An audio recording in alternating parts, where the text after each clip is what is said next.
इतना समग्र, इतना व्यापक, इतना बहुरंगी और फोकस्ड महाभारत पर कार्यक्रम क्या आपको कभी दिखाई? इतने सारे डायरेक्शंस में ये पहली बार यहाँ भारत भवन में वीर भारत न्यास की ये पहल है। अभी भी महाभारत, उसका डिस्कोर्स, उसका विमर्श और उसके किरदार अभी भी अछूते हैं। रामचरितमानस के माध्यम से राम की कथा से हम परिचित हैं जितने विस्तार से, उतने विस्तार से हम महाभारत के कथानक में शायद ही कभी गए। आज हमारे आसपास बहुत सारे बौद्धिक शकुनी घूमते हैं, बिल्कुल हर जगह मौजूद है। और इस डेमोक्रेसी के अंदर तो इतनी अपार संभावनाएं हैं कि एक ढूंढेंगे आप 1000 मिलेंगे। तो महाभारत हमेशा से एक प्रासंगिक है, ये कभी भी हो उतना ही प्रासंगिक है। जितने भी कलाओं के रूपक हैं उन सब में हमारे ये शास्त्र और हमारे ये कथाएं ढल कर आई हैं।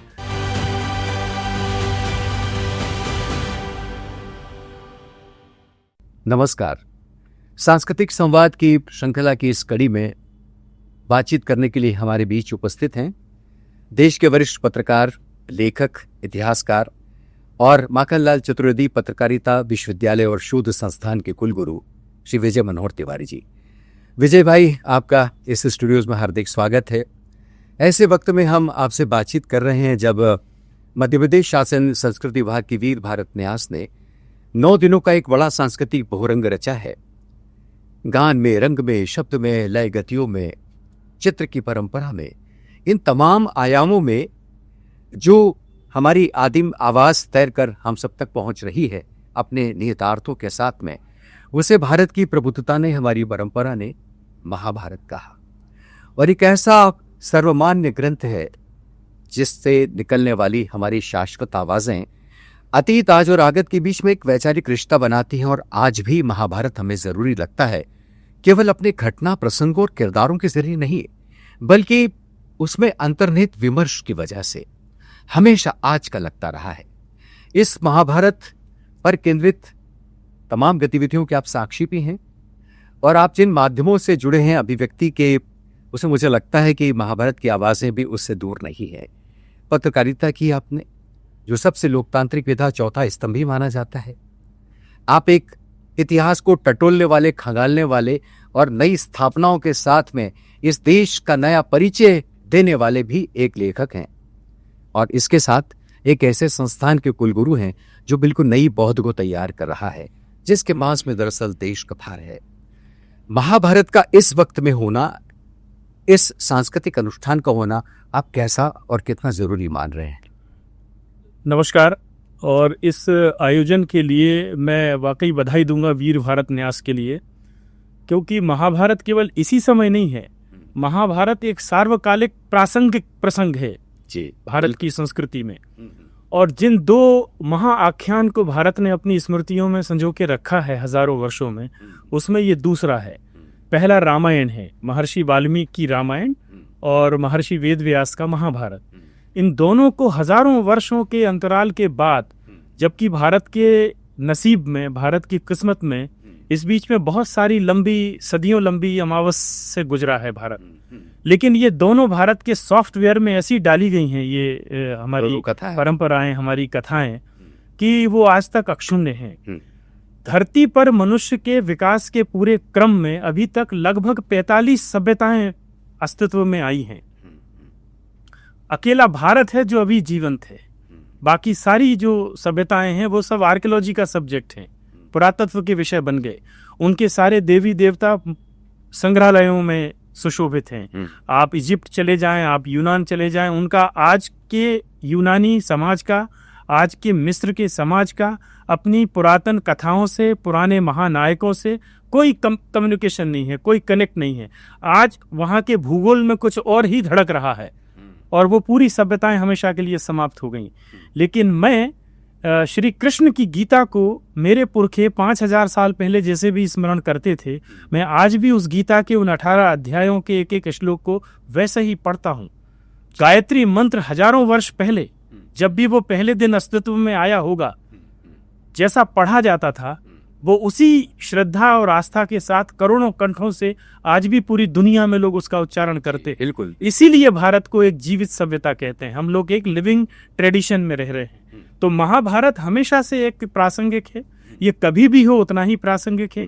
दूसरी बात, महाभारत एक टेक्स्ट है, महर्षि वेद व्यास ने इसको जो भी रचा है वो शास्त्र में लिखित प्रमाणों में रचा है, लेकिन कालांतर में हमारी स्मृतियों में ये सुरक्षित रहे तो कला के सभी रूपकों में ये कन्वर्ट हुआ, ये प्रतिबिंबित हुआ। ये चित्रों में आया, ये गीत में आया, ये नाटकों में आया, ये संगीत में आया, ये मौन प्रदर्शन में आया। तो जितने भी कलाओं के रूपक हैं उन सब में हमारे ये शास्त्र और हमारे ये कथाएं ढल कर आई हैं। तो वो आज भी तो विजय भाई, आपके देखे आप लंबे लगभग 2-2.5 दशक से भी अधिक हो गया पत्रकारिता में आप प्रत्यक्ष परोक्ष रूप से सक्रिय रहे हैं और देश की तमाम गतिविधियों की भी टोह आप लेते रहते हैं। आपकी नज़र में क्या पहले कभी इतना समग्र, इतना व्यापक, इतना बहुरंगी और फोकस्ड महाभारत पर कार्यक्रम क्या आपको कभी दिखाई थी? इतने आयामों में कभी सुना भी नहीं है, देखना तो दूर की बात है, लेकिन इतने आयामों में एक कथा का जो प्रदर्शन है, इतने सारे डायरेक्शंस में, ये पहली बार यहाँ भारत भवन में वीर भारत न्यास की ये पहल है। तो ये कल्पना जिस सोच के साथ भी की गई होगी, ये वाकई एक समय की जरूरत है और सही समय पर इसका ये प्रदर्शन हुआ है। कृष्ण कथा के नाम पर हम बहुत सारी कथाएं, भागवत कथाएं हमेशा होती हैं, परंपरा से होती आई हैं, और सावन के महीने में एक बड़ा मौसम रहता है भागवत कथाओं का, चातुर्मास के प्रसंग में कथाएं होती हैं, उनके रास के प्रसंग आते हैं। लेकिन महाभारत को जितने रूपकों में इन हजारों वर्षों की भारत की यात्रा में ये झलका है, मानव समाज के बीच में, भारतीय समाज के बीच में, उन सारे रूपकों को एक पूरे एक कैनवास पर लेकर आना, एक निश्चित समय सीमा में 9 दिन का ये अनुष्ठान है। तो मैं समझता हूँ कि ये एक भोपाल के लिए एक बड़ी, मध्य प्रदेश में ये हो रहा है, तो मैं इस नाते गर्व कर सकता हूँ कि मैं यहाँ हूँ इस समय। नहीं जी, निश्चित रूप से हम सब लोग और जितने भी जिज्ञासु, रसिक, संस्कृति प्रेमी आ रहे हैं, सबके लिए कुछ नई आहटों के साथ में ये महाभारत का पर्व रचा जा रहा है। आप इतिहासकार भी हैं और आपने अपनी पत्रकारिता के दौरान हुई यात्राओं में भारत को अलग तरह से देखा है, और जब आपकी वो किताब शाया हुई तब उसमें पता चला कि जिस भारत को, या भी जिस भारत की तस्वीर को हमारे सामने दिखाया जा रहा है, उससे इतर भारत की अपनी कुछ अलग तस्वीरें भी हैं।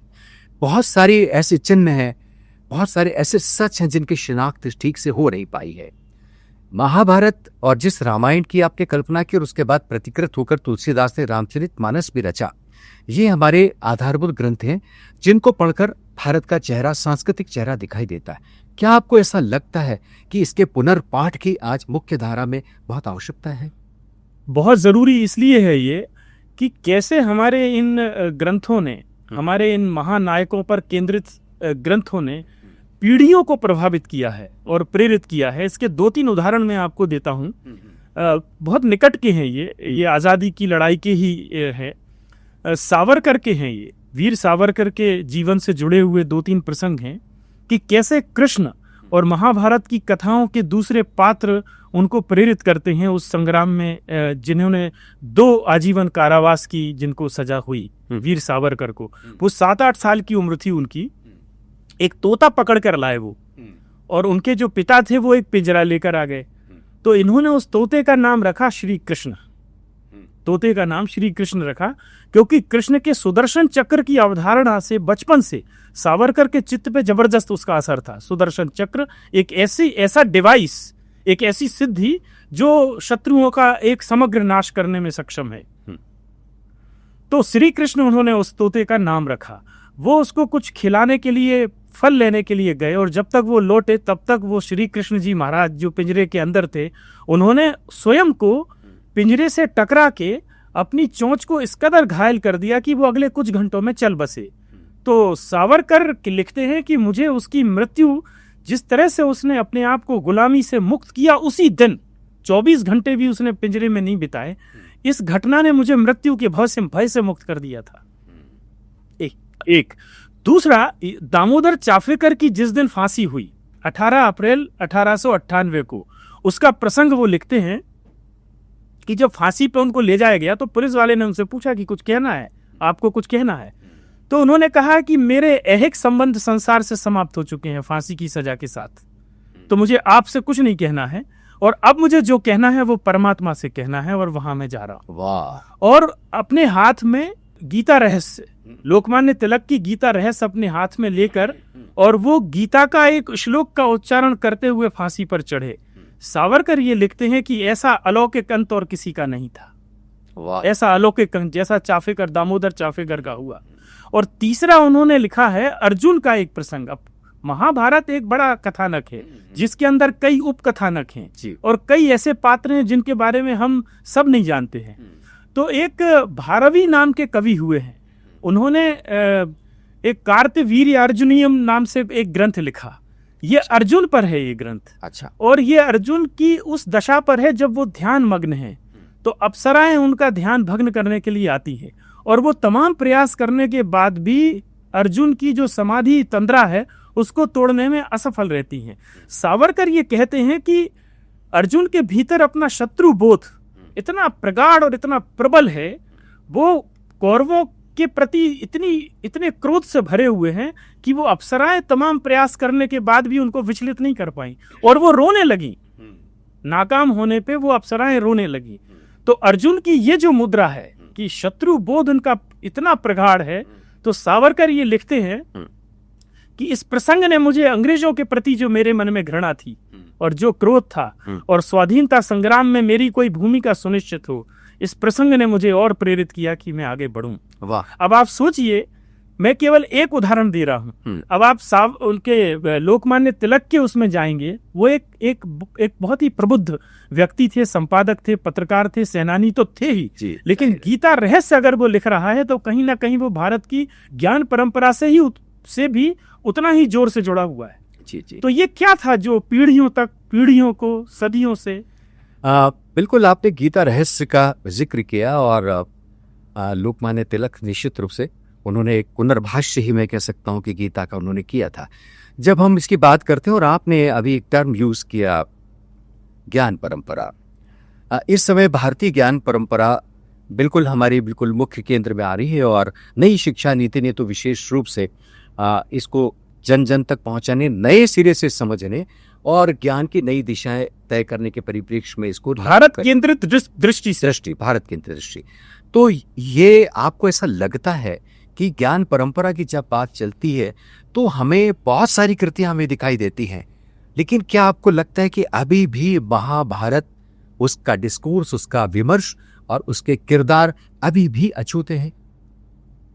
काफी हद तक हैं। और एक कुरीति, एक हमारी जो मान्यता है कि महाभारत हमारे घरों में नहीं होना चाहिए, इस वजह से भी हमारे, जैसे मैं जिस परिवेश से आया हूं तो वहां महाभारत ग्रंथ को घर में रखना एक तरह से अघोषित वर्जित है। किसी ने कहा नहीं है लेकिन वो है भी नहीं है। तो जब वो है नहीं तो जितना हम रामायण से परिचित हैं, रामचरितमानस के माध्यम से राम की कथा से हम परिचित हैं जितने विस्तार से, उतने विस्तार से हम महाभारत के कथानक में शायद ही कभी गए हों। और हमारी जो पूरी शिक्षा नीति रही है, स्वाधीन भारत की जो शिक्षा नीति जिस तरह से रही, कोर्स जिस तरह के डिजाइन किए गए, तो ज्ञान परंपरा से हमको पूरी तरह से बाईपास किया गया है। अब वो किसी साजिश के तहत हो या वो अनायास हो या वो नासमझी में हो, लेकिन वो इतना बड़ा अपराध घटित हुआ है जिसने 4 पीढ़ियां एक तरह से ब्लैकआउट गुजर गई हैं भारत की, जो अपने भारत के बारे में वो सब नहीं जानती हैं जो सब उनको जन्म से जानना चाहिए। और उसमें महाभारत ही। हाँ, इस क्रम में एक बात आती है कि अपने प्रयासों से जिन लेखकों ने महाभारत की आवाज को मुखरित करने की कोशिश की, आप सब जानते हैं कि रामधारी सिद्ध का रश्मि रथी लें या तनवीर भारती का अंधा युग लें या हमारे अपने भोपाल के दुष्यंत कुमार जिन्होंने एक कंठ विषपाई लिखा, ये काव्य नाटक उन्होंने लिखा है। तो इस तरह से नरेंद्र कोहली ने तो खैर रामायण और महाभारत दोनों के पात्रों को लिखा। लेखकों को क्या अब इस दिशा में भी जाने की जरूरत है कि वे पुराने ऐसे पात्रों को, ऐसे कथानकों को पुनः उठाएं और अपनी लेखनी के जरिए अभिव्यक्त करें? आपको बहुत सारा समय समय पे देश के अलग अलग हिस्सों में लिखा गया है, लेकिन ये बात सही है कि जिस स्तर पर ये चीजें अछूती रही हैं हमसे, उस स्तर पर लेखक बिरादरी को इन सारे कथानकों में से कुछ प्रेरणा के प्रसंग निकालकर कुछ पात्रों पर केंद्रित जो कथानक रचने थे वो नहीं हुए। विनय जी, एक बात मैं इस समय जोड़ना चाहूंगा कि कैसे महाभारत या रामायण जो हमारे जो पुराने ग्रंथ हैं, ये कैसे इस खंडित भूभाग को जोड़ने का काम कर सकते हैं। इस समय मैं देख रहा हूं कि पाकिस्तान के लिटरेचर फेस्टिवल्स में, पाकिस्तान के अकादमियों में जो डिबेट चल रही है, उस डिबेट का एकमात्र विषय ये है कि हम कौन हैं, पाकिस्तानी के रूप में हमारी पहचान क्या है, हमारी शिनाख्त क्या है, हु एम आई, मैं कौन हूं। मैं अगर एक मुस्लिम हूं तो मुस्लिम होने के पहले मैं क्या था, पाकिस्तान अगर 1947 में बना है तो उसके पहले ये क्या था, इसकी क्या संस्कृति थी, क्या परंपराएं थी। एक जीशान हुसैन नाम के एक बड़े मशहूर लाहौर के एक विद्वान हैं, और ये पूरे पाकिस्तान को घूमते हैं और घूम घूम कर कुछ चीज़ों को देखते हैं और उस पर बात करते हैं, वीडियो बनाते हैं, और बड़े ही एक प्रसिद्ध व्यक्ति हैं जीशान हुसैन। जीशान हुसैन इनका नाम है, लेकिन ये बाल वाला के नाम से पाकिस्तान में बड़े प्रसिद्ध हैं, इनके बड़े बड़े बाल हैं। अभी मैं इनका एक पॉडकास्ट देख रहा था, मुझे बड़ा आश्चर्य हुआ, लेकिन पूरे पाकिस्तान में इस समय पूरी डिबेट जो अपनी जड़ों को लेके चल रही है, तो मुझे लगा कि ये स्वाभाविक है कि कहीं ना कहीं इतिहास भीतर से आपके धकेलता है, आपकी चेतना को। आप कितने भी भटके हुए हों, इतिहास आपका पीछा नहीं छोड़ता है। तो जीशान साहब ये कह रहे हैं, वो जयपाल शाहिया जो महमूद गजनवी जिनसे काबुल में टकराया, महमूद गजनवी ने जिनसे सबसे शुरुआती लड़ाइयाँ लड़ी, तब ये अखंड भारत का एक हिंदू अंतिम राजवंश था जो काबुल से राज करता था। शाहिया, इसको शाही, हिंदू शाही कहते थे। जयपाल शाही उसके अंतिम सम्राट थे। तो ये जीशान हुसैन हमें ये बता रहे हैं कि ये जो शाही, हिंदू शाही राजवंश था, जयपाल शाहिया, जो सीधा महमूद गजनवी से टकराया है, इनके पुरखे दरअसल महाभारत काल में ये कंबोजिया कहलाते थे। ये काम्बोज राज्य के सम्राट हुआ करते थे इनके वंशज। तो ये जयपाल शाहिया जो है, ये स्वयं को कंबोजिया कहते थे। कंबोजिया, कंबोजिया कौन? जो काम्बोज के राजा थे, उसको रिप्रेजेंट करते थे और महाभारत के युद्ध में जो शामिल हुए थे। आप देखिए कि पाकिस्तान में एक काम्बोज के किसी राजा के वंश को जो महमूद गजनवी से टकराया है 10वीं 11वीं सदी में, और उसका जिक्र पाकिस्तान कर रहा है। तो हमें क्यों नहीं करना चाहिए? ये वो बिंदु है हमको जो इस पूरे खंडित भूभाग को, जो 3-4 हिस्सों में अफगानिस्तान, पाकिस्तान, बांग्लादेश और बचा खोचा भारत, ये जो 3 अलग अलग हमारी भौगोलिक पहचानें बन गई हैं, इनको अगर जोड़ने में कोई एक बड़ा रोल प्ले कर सकता है तो वो महाभारत भी कर सकता है। बिल्कुल विजय जी, और इसमें मुझे लगता है कि जो इतिहासकार हैं, जो लेखक हैं, जो हमारी प्रबुद्धता की परंपरा के साथ जुड़े हुए हमारे अध्येता हैं, मुझे लगता है कि इनको गंभीरता के साथ इस काम में जुटना चाहिए। आप चूंकि माखनलाल चतुर्वेदी पत्रकारिता विश्वविद्यालय के कुलगुरु भी हैं और एक नई पीढ़ी आपके सामने आपको दिखाई देती है अपने सपनों के साथ, कुछ थोड़े आकर्षण भी हैं, ग्लैमर भी उनके सामने है, क्योंकि चौथा स्तंभ जिसे आपने 2-3 दशक पहले देखा था खुद काम करते, अब उसके सामने चुनौतियां कुछ और हो गई हैं। बेचैनी है, बीहड़ है, बदहवासी है, आकर्षण अलग अलग किस्म के। ऐसे समय में इस नई पीढ़ी के सामने धीरज के साथ इस तरह के हमारे ग्रंथों के पुनर्पाठ को लेकर, उससे जोड़ने को लेकर क्या प्रयोग किए जाने चाहिए? ये बहुत ही प्रासंगिक प्रश्न है, क्योंकि पत्रकारिता में आने वाली जो नई पीढ़ी है, न्यूज़ रूम में रहते हुए मैं भी ये सोचता था कि आज की पीढ़ी जो है, खासकर टेलीविज़न चैनल आने के बाद जो ग्लैमर, जो एक आकर्षण आया है नई पीढ़ी में मीडिया के प्रति, तो इस समय जो मीडिया के पाठ्यक्रमों में पढ़ने के लिए जो भी विद्यार्थी आ रहे हैं, ये केवल ग्लैमर के कारण आ रहे होंगे। ऐसा मैं जब तक न्यूज़ रूम में था तब तक ये मानता था, लेकिन अभी लगभग 1 वर्ष मुझे विश्वविद्यालय में होने वाला है और मैं बड़ी खुशी से आपको ये बात बताऊंगा कि एक बड़ा तबका विद्यार्थियों की एक अच्छी खासी संख्या ऐसी है जो अपने इतिहास में झांक रही है, जो अपने संस्कृति में जितना हम नहीं दिलचस्पी रखते थे उससे ज्यादा दिलचस्पी आज रख रही है अपनी संस्कृति में, अपनी संस्कृति के नायकों के बारे में, अपने विस्मृत नायकों के बारे में जो जानना चाहती है, और जितना जानती है उतना मैं नहीं समझता कि इससे पहले किसी भी पीढ़ी को इतना संज्ञान रहा होगा। अब इस जागृत चेतना को जो मीडिया के विद्यार्थी होने के नाते उनमें पैदा हुई है किसी भी कारण से, वो परिवेश से हो सकती है, वो उनकी अपनी निजी रुचि के कारण हो सकती है, इसको दिशा देने के लिए हम क्या तरीके अपनाएं, ये हमारी चुनौती है। उस दिशा में हम लोग कुछ काम कर रहे हैं। हम जो मीडिया के पाठ्यक्रमों की जो कैरियर ओरिएंटेड टीचिंग से, जो उनको नौकरी में काम आने वाली हैं, अपनी स्किल में काम आने वाली हैं, उससे हटकर वो अपने भारत को जितना जानते हैं उससे अधिक जाने, अपने भारत के जो नायक हैं उनके बारे में जाने, और जो खलनायक हैं उनके बारे में भी उससे ज्यादा जाने, क्योंकि आपका शत्रु बोध भी बहुत पैना होना चाहिए, और उसका कम होना, उसकी कमजोरी हमारे लिए बहुत भारी पड़ी है, ये भी उन्हें पता होना चाहिए कि वो कितनी भारी पड़ी है। तो उस दिशा में कुछ हमारे प्रयास हैं। जी जी, बहुत अच्छा। वो कहते हैं न कि साहिल के तमाशाई हर डूबने वाले का अफसोस तो करते हैं, इमदाद नहीं करते। हम ये तिल तिल कर दम तोड़ती जो परंपराएं उनका बहुत शौक मनाते हैं, लेकिन अपनी तरफ से कोई हस्तक्षेप नहीं करते, कोई विकल्प नहीं करते। लेकिन विजय मनोहर तिवारी जी, आपने एक विकल्प तैयार किया है, नई उम्मीदों के साथ, नई संभावनाओं के साथ, और ये जरूरी है कि हम अपनी तरह से इस नई पीढ़ी के पास में सहानुभूति के साथ जाएं, और सहानुभूति पूर्वक अगर उनके साथ संवाद करें तो निश्चित रूप से एक आशा की एक उजली किरण सामने चमकती हुई दिखाई दी। हमारे लिए डूज और डोंट्स भी ये बताते हैं। जैसे दो किरदार रामायण और महाभारत के ऐसे हैं जो हमें ये बताते हैं कि हमें कैसे लोगों से सावधान रहना है और कैसा नहीं बनना है। रामायण में वो मंथरा है और शकुनी है वो महाभारत में। आज हमारे आसपास बहुत सारे बौद्धिक शकुनी घूमते हैं, बिल्कुल हर जगह मौजूद है, और इस डेमोक्रेसी के अंदर तो इतनी अपार संभावनाएं हैं कि एक ढूंढेंगे आप 1000 मिलेंगे। तो हमें इन बौद्धिक शकुनियों से सावधान रहना है जो निरंतर विघटन की तरफ ले जाते हैं, हमको विभाजन की तरफ ले। बिल्कुल।